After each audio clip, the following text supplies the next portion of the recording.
I've talked about it for a while, and now I'm going to show you my favorite stretches for resistance, flexibility, and strength training. This is a modality that has been incredible for me over the past 2.5, 3 years. In particular, this past year after I visited the Genius of Flexibility in Santa Barbara and learned from the man Bob Cooley himself. So I'm excited to share these stretches. I'm going to be kind of layman's terms out the gate. So let the games begin. First exercise is for the gallbladder, stretching the outside of the thigh and glutes. The gallbladder is a yang meridian in the lower body, traversing the lateral aspect of the legs and thighs. This stretch can help increase the flexibility and strength of your lateral leg, torso, neck, and head muscles, improve the health of your gallbladder and tendons, improve your fat metabolism, and improve your ability to turn from side to side. Psychologically, this stretch can help increase your devotion to others, help you to be more decisive, help you step up to the plate when things get tough, and help dismantle dependency problems. All right, so as I get into position here, I'm making sure that I'm using my right leg essentially as a lever where I'm pushing down onto this mat. And I can already, even in this barely starting position, I can already feel it coming from my glute down to about the mid part of the thigh. And as I'm setting up here, I make sure my foot is on its side as much as possible. I don't want it to be on the top part of the foot. That's not going to make for as great of a stretch as can be. So I try to put the side of my foot down. I extend my back leg. And as I get into this starting position up here, I kind of center my leg back as like a rudder. Make sure both of my glutes are engaged. I face my torso to the side over here at about a 45-degree angle from my knee, so I'm not facing straight and I'm not bending down straight. I'm actually cantilevering down to the side, and as I move down, I extend my back leg to continue to get into a deeper stretch, as well as to create a little balance.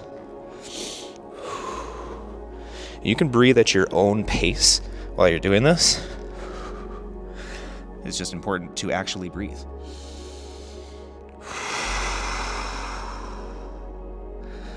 So as I'm coming down into this position, I'm using the outside of my thigh and my glute to essentially lower my torso.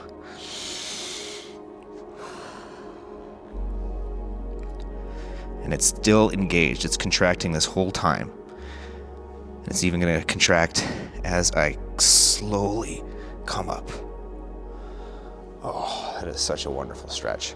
It's getting basically from the knee all the way to the glute. I feel no pressure on my knee. That is very important. That's why it's necessary to have this, my foot to my knee pressing down with the center of the pressure at the center of my shin. When I go down, I kind of like to start in this position here, and then I turn my hands over to help accentuate the cantilevering process. Oh yeah, just slowly down into that. Oh, I always tap my butts to make sure that my glutes are engaged. Oh, this is so wonderful.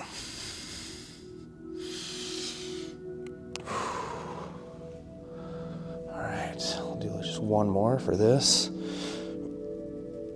Oh yeah, nice and slow. Feel that in the glute. Feel that going down the outside of the thigh.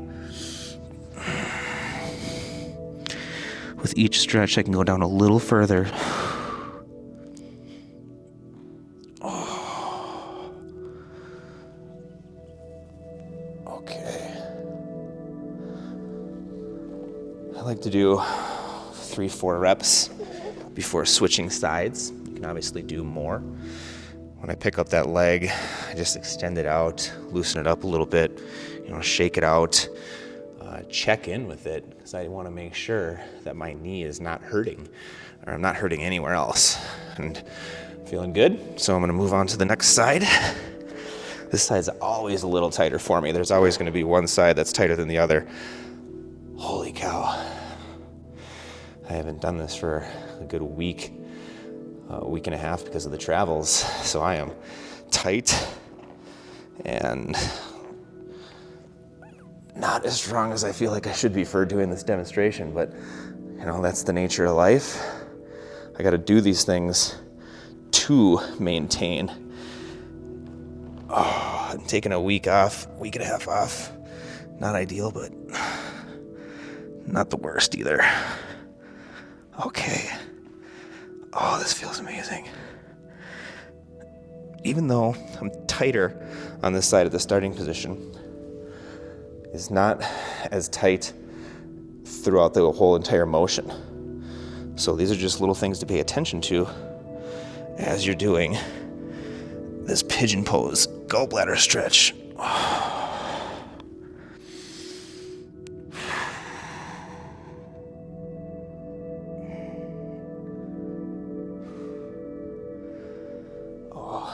So when I'm going down, that's the stretching that I'm getting for the outside of the thighs and the glutes. And when I'm coming up, that's the strengthening portion.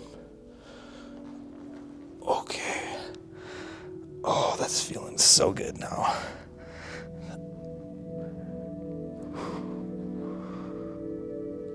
All right. Okay. There's your first demonstration of the pigeon pose gallbladder stretch. That should hopefully get you started for now, and we'll work on more in-depth demonstrations, probably get Richard involved, just other people from the resistance, flexibility, strength training world, because I'm not perfect at explaining this. I'm learning this, and we're going through this process together here. When I learn, it's always easier to get those layman terms as opposed to the technical terms because it goes right over the head. So that's how I like to start. That's how I'm gonna start with you. So and you can tell I'm out of breath here. Like, that's a workout. It's not just a comfortable stretch. It's a strength training exercise. So you're really getting a good workout in there. And thank you for watching. Enjoy that stretch.